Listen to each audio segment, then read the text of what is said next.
अगदी बरोबर 7च्या ठोक्याला गेटचा आवाज आला. मी दरवाजाजवळ येत बघितलं. महाराज आणि त्यांच्याबरोबर त्या 2 स्त्रिया गेटमधून आत येत होत्या. महाराज माझ्याकडे बघून स्मितहास्य करत गेटपासून दरवाजापर्यंत चालत येऊ लागले, पण त्यांची नजर मात्र अंगणात आणि पूर्ण घरावरच एका विचित्र पद्धतीने पडत होती. त्यांच्या चेहऱ्यावरचे हावभाव थोडेसे बदलत होते, पण क्षणभरातच लगेच ते पुन्हा त्यांच्या नेहमीच्या शांत आणि हसतमुख स्वरूपात येत होते. ते घरात आले. तुझे बाबा हॉलमध्येच बसले होते. महाराज हॉलच्या सोफ्यावर बसले. त्या दोघी स्त्रिया उभ्याच राहिल्या आणि आता महाराज तुझ्या बाबांशी बोलू लागले. काशीनाथराव, काल तुमच्या पत्नी आमच्या इथे आल्या होत्या. त्यांनी सध्या तुमच्या आयुष्यात सुरू असलेल्या सगळ्या गोष्टींची कल्पना मला दिली. तुमची खालावत चाललेली प्रकृती आणि तुम्हाला पडत असलेली विचित्र स्वप्न हा त्यांच्या मुख्य चिंतेचा विषय होता. खरं तर तुमचा आमच्यासारख्या महाराज लोकांवर विश्वास नाही, असेही त्या म्हणाल्या होत्या. तरीसुद्धा मी इथे आलो, कारण त्यांच्या डोळ्यात, त्यांच्या चेहऱ्यावर तुमच्यासाठी असलेली चिंता मला स्पष्ट दिसत आहे. आणि तुम्हीही त्यांच्या प्रेमाचा आणि चिंतेचा आदर करावा आणि मी जे विचारतो त्या सगळ्याची खरी खरी उत्तरं मला द्यावीत आणि मला सहकार्य करावे, ही एवढीच माफक अपेक्षा मी तुमच्याकडून ठेवतो, महाराज म्हणाले. आणि खरं सांगते, तुझ्या बाबांचा विरोध एकदम मावळून गेला होता. आता महाराज त्यांच्याशी बोलू लागले. तुझ्या बाबांना पडणारं ते स्वप्न सविस्तर पद्धतीने तुझ्या बाबांनी महाराजांना सांगितलं. महाराजांनी परत एकदा ती गोष्ट सगळी व्यवस्थितपणे ऐकली. त्यांनी पायातील पादुका उतरवल्या आणि मांडी घालून त्याच सोफ्यावर बसले. त्यांनी परत एकदा काही क्षणांचा अवधी मागितला आणि डोळे मिटले. एका मुद्रेत पद्मासन घालून ते बसले आणि परत एकदा त्यांनी डोळे मिटून समाधी लावली आणि काही क्षणातच परत एकदा त्यांची तीच अवस्था आहे. त्यांचा चेहरा लाल पडला होता, घाम येऊ लागला होता. त्यांनी डोळे उघडले, घाम पुसला आणि आता ते तुझ्या बाबांशी बोलू लागले. हा त्रास तुमच्या वडिलांना देखील होता आणि तो तुम्हाला देखील आहे. तुमच्या वडिलांचं साधारण वय काय होतं जेव्हा त्यांना ही सगळी विचित्र स्वप्न पडायला सुरुवात झाली होती, याबद्दल काही सांगू शकाल का? कदाचित त्यांचं वय देखील तेच होतं जे तुमचं आहे, महाराजांनी विचारलं. खरं सांगायचं तर मला इतकं नीट आठवत नाही, कारण मी तेव्हा लहानच होतो. पण जेवढं आठवतंय तेव्हापासून मी सांगतो. इथे म्हणजे पुण्याला आल्यावरच हे सगळं सुरू झालं होतं. खरं तर गाव सोडायचं आमच्या कुटुंबाचं कारण सर्वस्वी वेगळं होतं. गावात जमिनीचे वाद सुरू होते. चुलत्याने सगळ्या जमिनी हडपल्या होत्या आणि त्याचमुळे वडिलांनी त्याच्याशी वाटघटी करून जमिनी चुलत्याच्या संमतीनेच विकल्या होत्या. त्यावेळी फार पैसे मिळाले नव्हते, पण ते पैसे घेऊन मी, आई आणि बाबा पुण्याला आलो होतो. इथे आल्यावर सुरुवातीचे काही दिवस चांगले गेले होते, हे मला लक्षात आहे. पण अचानक बाबांनाही स्वप्न पडायला लागली आणि जवळपास मी 6-7 वर्षांचा असताना शेवटची ती रात्र आणि माझ्या वडिलांचं झालेलं संभाषण एवढंच मला लक्षात आहे. तुझे बाबा म्हणाले. महाराजांनी आता परत डोळे मिटले आणि परत काही क्षणांनी त्यांनी डोळे उघडले. काशीनाथराव, आता मी तुम्हाला जे सांगीन त्यावर कदाचित तुमचा विश्वास बसणार नाही, पण मला ज्या काही गोष्टींचं ज्ञान आहे, जी काही सिद्धी मला माझ्या गुरूंकडून मिळाली आहेत, त्यानुसार मला काही गोष्टी समजत आहेत. तुमच्या घराण्याला विचित्र असा शाप आहे. तुमच्या घराण्यातील कुठल्या तरी एका पूर्वजांनी कुठल्या तरी एका कामाची जबाबदारी घेतली होती आणि ती जबाबदारी कुठली साधीसुधी जबाबदारी नव्हती, तर एका प्रचंड अशा कुठल्या तरी शक्तिशाली गोष्टीला किंवा शक्तीला तुमच्या त्या पूर्वजाने एक वचन दिलं होतं. तुमच्या ज्या पूर्वजांनी ही जबाबदारी अंगावर घेतली होती त्याच्या काळात शक्य ती जबाबदारी त्याने पार केली आणि शिल्लक जबाबदारी तुमच्या पुढच्या पिढ्यांवर येऊन पडली. पिढ्या दर पिढ्या तुमचे पूर्वज ती जबाबदारी जी त्यांना त्यांच्या पूर्वजांकडून हस्तांतरित झाली होती त्यांच्या परीने जबाबदारीचा तो भाग ते पूर्ण करत होते. पण काही पिढ्यांपूर्वीपासूनच या जबाबदारीला खंड पडू लागला. तुमच्या कुठल्या तरी एका पिढीत ही जबाबदारी एकतर स्वीकारली नाही किंवा मग ती जबाबदारी व्यवस्थितरित्या पुढील पिढीला हस्तांतरित झालेली नाही. ती जबाबदारी ते वचन म्हणजे कोणतं साधंसुद्धा वचन नव्हतं, कुठल्या तरी अघोरी अशुभ अशा शक्तीला दिलेलं ते वचन होतं आणि त्यामुळे तुमच्या वडिलांना जो त्रास झाला होता तसाच त्रास तुम्हाला होतोय आणि कदाचित तुमच्या आजोबांना देखील तसाच त्रास झाला असेल. कुठल्या तरी एका पिढीने ही जबाबदारी पूर्ण न केल्यामुळे त्यात खंड पडला आणि तो खंड अजूनही पडलेलाच आहे. हा त्रास तुम्हाला होतोय, हा तुमच्या पूर्वजांकडून चालत आलेला आहे. तुमच्या वडिलांचे देखील असं झालेलं. आता कदाचित तुमच्या वडिलांना या गोष्टीबद्दल माहिती असेल किंवा नसेल याबाबत मला ठाऊक नाही. पण जर तुम्हाला असं वाटत असेल की तुम्हाला या त्रासातून आता मुक्त व्हायचंय तर तुम्हाला ही जबाबदारी पूर्ण करावीच लागेल. ही जबाबदारी नक्की काय आहे ही गोष्ट समजून घ्यायला आपल्याला थोडा वेळ लागू शकतो किंवा कदाचित असंही होऊ शकतं की आपल्याला ही गोष्ट समजायला फार वेळ लागणार नाही. आतापर्यंत तुम्ही एका अज्ञातात जगत होतात पण आता तुम्हाला या गोष्टीबद्दल माहिती झालेली आहे. कदाचित तुम्ही ही जबाबदारी स्वीकारत आहे असा संकल्प केलात तर कदाचित तुमचं तुम्हाला समजून जाईल की तुमच्या पूर्वजांनी असं कोणतं काम हाती घेतलं होतं जे तुमच्या आधीच्या पिढ्यांनी केलं नाही आणि त्याचा त्रास तुम्हाला होतोय. महाराज म्हणाले आणि खरंच त्यांचं हे बोलणं ऐकून आम्ही दोघेही जरासे घाबरलोच. काशीनाथराव, तुमची परवानगी असेल तर मला तुमच्या घरात एक फेरफटका मारायचा आहे. मला या घरात काहीतरी आहे याची जाणीव होते. इथे आल्यापासूनच मला ते जाणवतंय. काहीतरी या घरात आहे.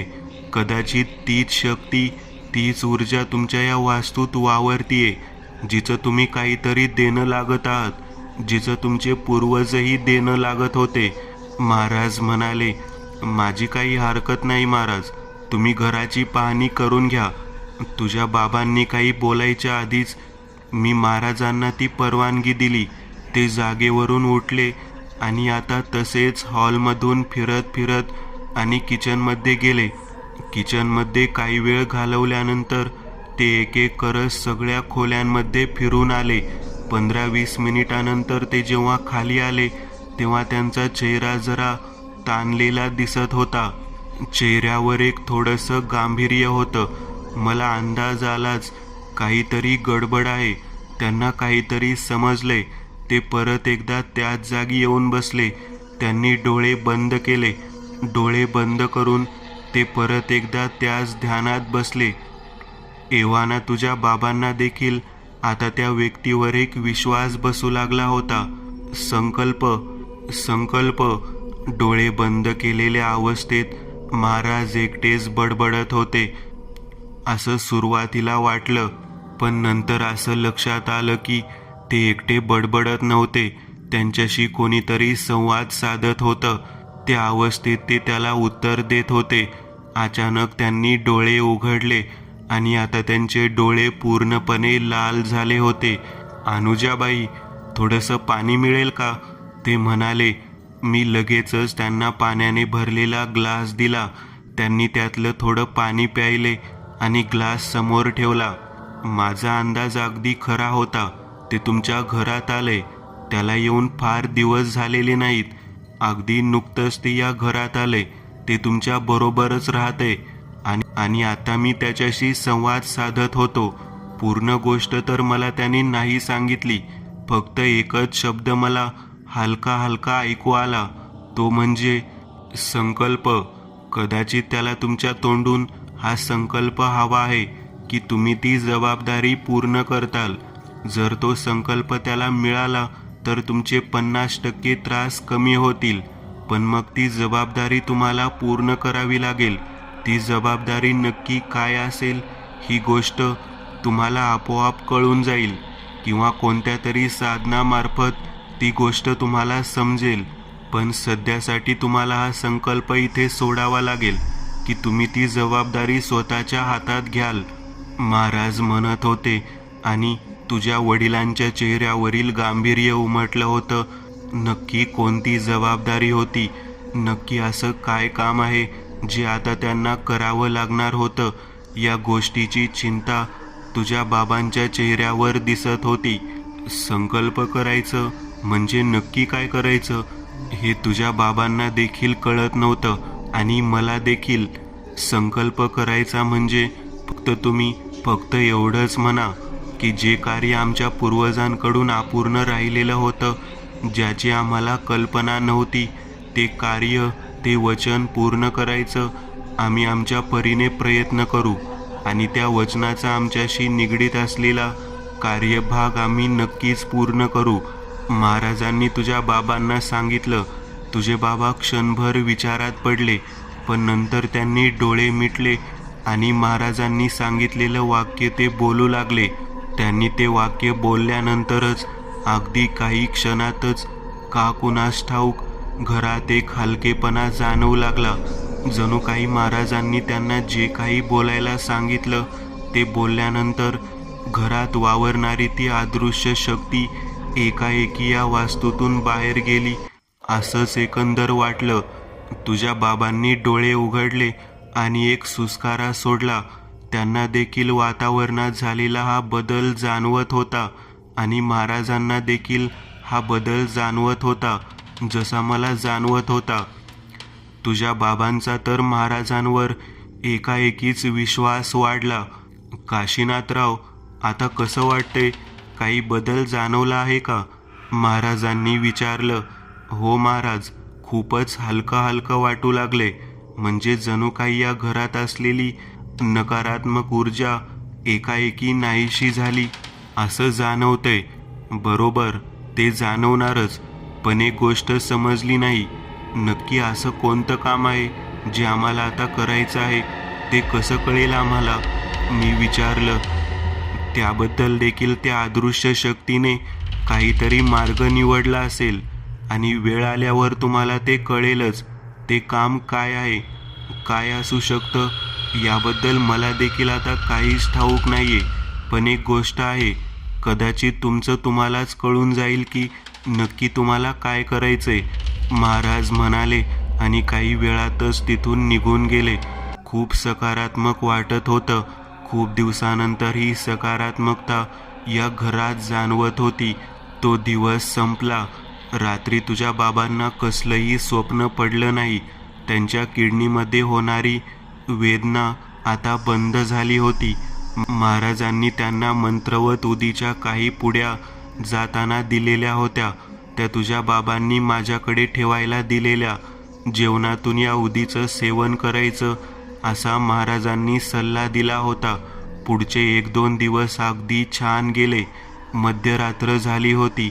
अचानक घशाला कोरड पडली आणि मी उठले. बाजूला पाहिलं तर पलंगावर तुझे बाबा दिसत नव्हते.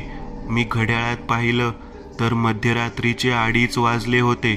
मी पटकन पलंगावरून उठून खोलीतून बाहेर आले आणि हॉलमधून मला त्यांच्या बोलण्याचा आवाज ऐकू येत होता. असं वाटत होतं जणू ते कोणाशी तरी बोलत होते, पण दुसरा कोणाचाच आवाज ऐकू येत नव्हता. आणि रात्री 2:30 वाजता कोण कशाला येईल? घाबरत घाबरतच मी हॉलच्या दिशेला आले आणि हळूच डोकावत बाहेर पाहिलं. ते खिडकीजवळ उभे होते आणि बाहेर बघून कुणाशी तरी काहीतरी बोलत होते. हो, दिसतोय मला तो. हो, त्याचा चेहरा लक्षात राहील माझ्या. हो, काम होईल. मी करेन हे काम. मी वचन दिलंय. ते दृश्य बघून माझ्या हातापायाला कंप सुटला. मध्यरात्री खिडकीतून बाहेर बघत ते कोणाशी बोलतायत आणि समोर तर कोणीच दिसत नव्हतं. आणि हे नक्की काय बोलत होते, काय अर्थ होता त्याचा काहीच कळत नव्हतं. पण एक गोष्ट होती, त्यांच्या आवाजात एक भीती होती. त्याचे शब्द थरथरत होते. काही वेळ असंच चालू राहिलं. तेवढंच एक वाक्य आणि तीच वाक्य ते सारखे बडबडत होते. आणि अचानक त्यांनी खिडकी बंद करून घेतली आणि ते मागे फिरले आणि हॉलपासून आता बेडरूमच्या दिशेला येऊ लागले. त्यांचे डोळे उघडे ते उघडेच होते. घामाने ते पूर्णपणे भिजलेले होते. पटकन बेडरूममध्ये आले आणि पलंगावर पडून झोपायचं नाटक केलं. तुझे बाबा खोलीत आले आणि पलंगावर माझ्या बाजूला आडवे झाले. अंगावरून त्यांनी पांघरून घेतलं आणि शांतपणे झोपले. काही क्षणातच त्यांच्या घोरण्याचा आवाज देखील येऊ लागला. पण मी मात्र भीतीने थरथरत रात्रभर जागीच राहिले. काही कळत नव्हतं नक्की आता काय घडणार आहे. कशीबशी तासाभराने मला थोडी झोप लागली. पण 5:30 वाजता परत एकदा जाग आली. तुझे बाबा 7 वाजता उठले. उठल्या तो विषय नको म्हणून मी फार काही विचारलं नाही. पण नाश्ता करताना अखेर मी त्यांना विचारलं. खरं तर ते उठल्यापासूनच त्यांना काहीतरी सांगायचं असं वाटत होतं. हे त्यांच्या चेहऱ्यावर दिसत होतं.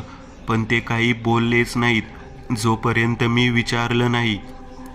काल रात्री 2:30 वाजता मला जाग आली होती आणि हॉलमधून तुम्ही एकटेच कोणाशी तरी बोलत होतात हे आवाज ऐकू आले. मी इथे येऊन पाहिलं तर तुम्ही खिडकी उघडली होती आणि खिडकीतून बाहेर बघत कोणाशी तरी बोलत होता. काही आठवते का तुम्हाला? मी विचारलं. नाही, पण मला एक भयानक आणि तितकंच विचित्र स्वप्न पडलं. त्यांच्या चेहऱ्यावरची भीती स्पष्ट दिसत होती आणि आता त्यांनी मला स्वप्न सांगायला सुरुवात केली. फारच विचित्र स्वप्न होतं ते. स्वप्नात मला दिसत होतं की आपण बेडरूममध्ये झोपलोय. अचानक मला जाग आली आणि मी दरवाजाच्या दिशेला बघितलं. कुणीतरी उभं होतं तिथे. जणू काही ते माझ्यासाठीच आलेलं होतं. नक्की सुरुवातीला कळलं नाही की कोण आहे आणि जणू काही संमोहित झाल्यासारखा मी उठून त्या व्यक्तीच्या दिशेला चालू लागलो. मला पाहून ती व्यक्ती आता दारातून हॉलच्या दिशेला चालू लागली आणि मी देखील त्या व्यक्तीच्या मागे चालत होतो. अंगावर पूर्णपणे काळ्या रंगाच्या एका वस्त्राने त्या व्यक्तीने स्वतःचे पूर्ण शरीरच आच्छादलेलं होतं. एखादी शाल किंवा चादर. अचानक माझं शरीर हलकं वाटू लागलं. ते जे काही होतं ते माझ्या पुढे चालत आपल्या घराच्या मुख्य दरवाजाजवळ आलं. तिथे अंधार होता. मी दरवाजाजवळ आलो तर तिथे नव्हतं आणि खिडकीतून माझी नजर बाहेर गेली.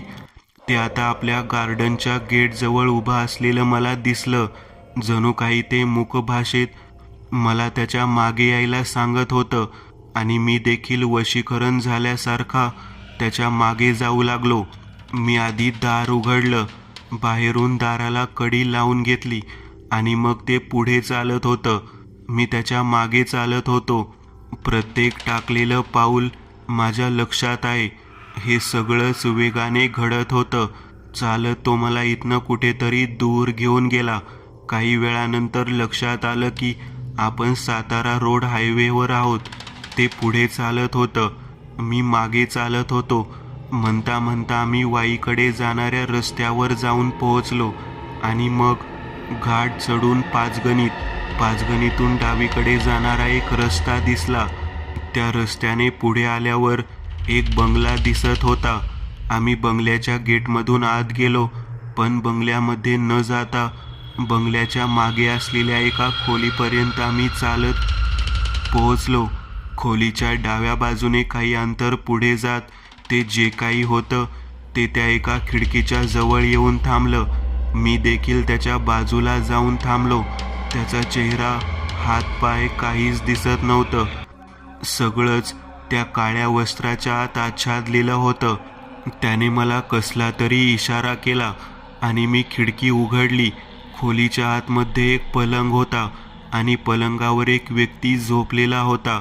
त्या व्यक्तीचा चेहरा मला अजूनही लक्षात आहे, अगदी स्पष्ट. मी बाजूला पाहिलं तर आता माझ्या बाजूला कोणीच नव्हतं. आतमध्ये झोपलेल्या त्या माणसाला मी काही वेळ नुसता बघत राहिलो आणि अचानक ते जे काही होतं ते आता त्या खोलीच्या आतमध्ये फिरताना मला दिसू लागलं. ते त्या व्यक्तीच्या आजूबाजूला घुटमळत आता खिडकीजवळ आलं आणि त्याचा तो विचित्र आवाज पहिल्यांदा माझ्या कानावर पडला. हा चेहरा लक्षात राहील का? ही जागा लक्षात राहील का? हा चेहरा, ही जागा लक्षात राहील का? वारंवार तो एकच प्रश्न विचारत होता. या व्यक्तीचं वापरलेलं एक वस्त्र मला आणून दे. प्रत्येक वाक्य कमीत कमी 3 ते 4 वेळा तो बोलत होता. त्याचा आवाज इतका विचित्र होता, तर पुरुषाचा आवाज आहे की स्त्रीचा तेच कळत नव्हतं, पण आवाजात एक विचित्र असा जडपणा होता. ते शब्द कानाला असे बोचत होते. मी त्याला उत्तर देत होतो की हो, हा चेहरा लक्षात राहील, ही जागा लक्षात राहील आणि मी हे काम करेन, मी वचन दिलंय. आता मी स्वतः बोलत होतो की ते माझ्याकडून बोलवून घेत होतं, तेच कळत नव्हतं. आणि एका क्षणाला अचानक सगळं काही आंधूक होऊ लागलं. डोळे उघडले तर सकाळ झाली होती आणि मी आपल्याच बेडरूममध्ये होतो. कोण होता तो माणूस? मी आधी त्या माणसाला कधी पाहिल्याचं आठवत नाही. त्याचं नाव देखील मला माहिती नाही. रात्रीच्या त्या प्रवासात टाकलेलं प्रत्येक पाऊल माझ्या आठवणीत आहे. आम्ही कुठून गेलो, कसे गेलो, मला सगळं काही आठवतंय. तुझे बाबा महाराजांना सगळं काही सांगत होते. काशीनाथराव, मी म्हटलं होतं ना तुम्हाला, तुमच्या पूर्वजांनी कोणतं तरी काम हाती घेतलं होतं, कोणतं तरी वचन दिलं होतं कुठल्या तरी आघोरी शक्तीला, आणि तेच वचन अपूर्ण राहिल्यामुळे हे सगळं घडतंय. तुमच्या हातात असलेला तो कार्यभाग तुम्हाला पूर्ण करायचा आहे, बस एवढंच. मला तेच तर कळत नाहीये. आता मी त्या माणसाचं वापरलेलं वस्त्र कसं काय आणून देणार? तुझ्या बाबांनी महाराजांना विचारलं. या गोष्टीबद्दलही तुम्हाला त्या शक्तीकडून कळेल. आताशी तर तुम्हाला नक्की तुमचं काय चुकत होतं ही गोष्ट समजली आहे. मला सांगा, तुमच्या कुठल्याही पूर्वजाने जी गोष्ट तुम्हाला सांगितली नाही, इतकंच काय, तुमच्या वडिलांनी देखील ती गोष्ट तुमच्यापासून लपवली, ती गोष्ट तुम्हाला समजली. हे एक प्रकारे चांगलंच आहे ना. तुमच्या हातून ते काम पूर्ण होईल आणि मग तुम्ही सगळ्या समस्यांमधून मुक्त व्हाल. मला सांगा, तुम्ही तो संकल्प सोडल्यानंतर आतापर्यंत तुम्हाला कोणत्याही प्रकारची आरोग्याची तक्रार आहे का? तुमच्या किडनीचा प्रॉब्लेम देखील हळूहळू बरा होतोय. कोणतंही औषध न घेता हा चमत्कार आहे. आता फक्त तुम्हाला सांगण्यात आलेलं ते कार्य पूर्ण करण्याकडे ध्यान द्या. ते काम कसं पूर्ण करायचं असेल याबद्दलही तुम्हाला ती शक्तीच मार्ग दाखवेल. आणि मुख्य म्हणजे तुम्हाला यात फार खोलात जाण्याची आवश्यकता नाही असं मला वाटतंय. तुम्ही जास्त खोलात जायचा प्रयत्न करू नका. काही गोष्टींच्या बाबत अज्ञान असलेलं बरं. जास्त ज्ञान धोकादायक असू शकतं. महाराज म्हणाले. तुझ्या बाबांनाही त्यांचं ते म्हणणं पटलं होतं. आम्ही दुपारी त्यांच्याकडून परत घरी आलो. जेवण वगैरे उरकून मी बेडरूममध्ये येऊन झोपलो. तुझे बाबा हॉलच्या सोफ्यावरच पुस्तक वाचत बसले होते. त्यांना झोप येणारच नव्हती. काही वेळच झाला असेल. मला नुकतीच झोप लागायला लागली होती आणि तितक्यात तुझे बाबा बेडरूममध्ये आले. जरा 2 मिनिटं बाहेर चल. त्यांनी मला उठवलं. डोळे चोळत मी उठले आणि त्यांच्याबरोबर हॉलमध्ये आले. हॉलमध्ये मला ते खिडकीजवळ घेऊन गेले आणि त्यांनी मला गेटच्या दिशेला इशारा करत बघायला सांगितलं. काही कळत नव्हतं. एक स्त्री आणि एक पुरुष गेटजवळ उभे होते. त्यांच्या अवस्थेकडे बघून वाटत होतं की ते खूपच गरीब असतील. काय हो, हे लोक गेटजवळ का थांबलेत? कोण आहेत? मी विचारलं. महाराज म्हणाले होते ना की ते काम पूर्ण करण्यासाठी कोणता मार्ग अवलंबायला हवा. याबद्दल आपल्याला ती शक्ती कुठला तरी मार्ग दाखवेल. हा तोच मार्ग आहे. पण ते लोक आहेत कोण? काय हवंय त्यांना? मी परत विचारलं, अगं मी आता इथे पुस्तक वाचत बसलो होतो. गेटचा आवाज आला म्हणून मी बाहेर गेलो. हे एक राजस्थानवरून आलेलं जोडपं आहे. त्यांना जुने कपडे हवे आहेत, आपल्या वापरात नसलेले. त्या बदल्यात ते आपल्याला भांडी वगैरे देतात. त्या बाईच्या डोक्यावर भांड्यांनी भरलेलं घमेलं दिसत होतं आणि त्या पुरुषाच्या हातातही एका पिशवीत स्टीलची काही भांडी दिसत होती. त्या माणसाकडून जर मला त्याचे वापरलेले कपडे हवे असतील तर कदाचित मला देखील असाच काहीतरी मार्ग अवलंबावा लागेल. तुझे बाबा म्हणाले. मला काय उत्तर द्यावं तेच कळत नव्हतं. आम्ही खिडकी बंद करून घेतली. मी येऊन सोफ्यावर बसले. अहो पण मला एक सांगा, खरंच तसा कोणी माणूस अस्तित्वात आहे का? हे तुम्ही बघितलं आहे का? तुम्हाला काल रात्री ते स्वप्न पडले, त्यात पाहिलेला तसा कुठला माणूस अस्तित्वात आहे का हे बघावं लागेल, मी म्हणाले. आणि त्यांना देखील ते पटलं. खरं आहे तुझं, अगदी मनातलं बोललीस. मी एक काम करतो, उद्या सकाळीच गाडी पकडून पाचगणीला जातो. मला तो रस्ता अगदी चांगला लक्षात आहे. मी जमलं तर ते काम करूनच परत येईल. हे बघ, हे एकच काम करायचंय, या व्यतिरिक्त दुसरं काहीच करायचं नाहीये. एकदा त्या माणसाने वापरलेलं एखादं वस्त्र आपल्याकडे आलं की मग ती शक्ती आपल्याला सांगेल की ते वस्त्र ती कशी घेऊन जाईल. तुझे बाबा म्हणाले, हे एक काम करून जर सगळ्या समस्या संपणार असतील तर मला दुसरं काही नकोय, मी म्हणाले. तो दिवस तसाच गेला. दुसऱ्या दिवशी सकाळी लवकर उठून ते पुण्याहून पाचगणीला रवाना व्हायला निघाले होते. पण त्यांना एकटं जाऊ देणं मला नकोसं झालेलं. मी देखील त्यांच्याबरोबर जायचं ठरवलं. तसंही घरात बसून काळजी करत बसणार त्यापेक्षा त्यांच्याबरोबरच गेलेलं कधीही बरं. आम्ही सकाळीच घरातून बाहेर पडलो. 7:30ची महाबळेश्वरकडे जाणारी गाडी पकडली. 2.5-3 तासात ती गाडी पाचगणी स्टँडवर येऊन थांबली आणि आम्ही दोघेही तिथे उतरलो. तुझ्या बाबांना त्या बंगल्याकडे जायचा रस्ता अगदी तोंडपाठ होता. स्टँडवरून आम्ही जरा अलीकडे चालत आलो. एक रस्ता उजव्या बाजूला जात होता. तिथे जायला कोणतंही वाहन, रिक्षा वगैरे उपलब्ध नव्हती. असं दिसत असतानाच आम्हाला एक रिक्षा दिसली. रिक्षावाल्याने 100 रुपये घ्यायच्या अटीवर त्या दिशेला येण्याचं मान्य केलं.